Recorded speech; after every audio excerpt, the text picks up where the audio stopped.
আরবি নববর্ষ ১৪৩৮ হিজরির সূচনা লগ্নে পবিত্র কাবা শরীফে স্বর্ণখচিত নতুন গিলাফ বা কিসওয়া স্থাপন করা হয়েছে।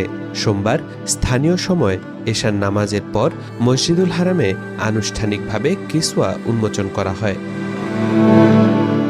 ঐতিহ্য অনুযায়ী সাধারণত হজের সময় কাবার গিলাফ পরিবর্তন করা হলেও সাম্প্রতিক বছরগুলোতে মুহররম মাসের শুরুতে এটি পরিবর্তনের রীতি অনুসরণ করা হচ্ছে।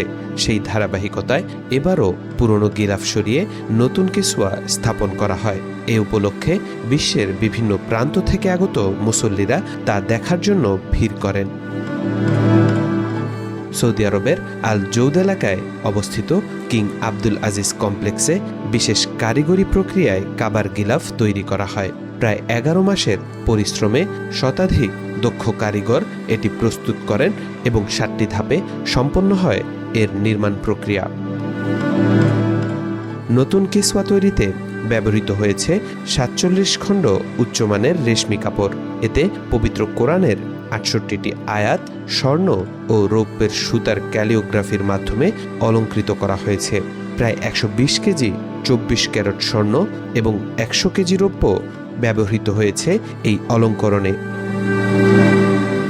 অনুষ্ঠানে সৌদি রাজপরিবারের প্রতিনিধি সহ মসজিদুল হারামের ঊর্ধ্বতন কর্মকর্তারা উপস্থিত ছিলেন। পরে নতুন কিসওয়া আনুষ্ঠানিকভাবে কাবা শরীফের দায়িত্বপ্রাপ্ত কর্তৃপক্ষের কাছে হস্তান্তর করা হয়। নিয়ম অনুযায়ী পুরনো গিলাফ ছোট ছোট অংশে কেটে বিভিন্ন দেশের বিশিষ্ট ব্যক্তিদের কাছে স্মারক হিসেবে বিতরণ করা হয়। পুরো গিলাফটির ওজন প্রায় ১৪১৫ কিলোগ্রাম। তাওফিকুল ইসলাম, আজকাল।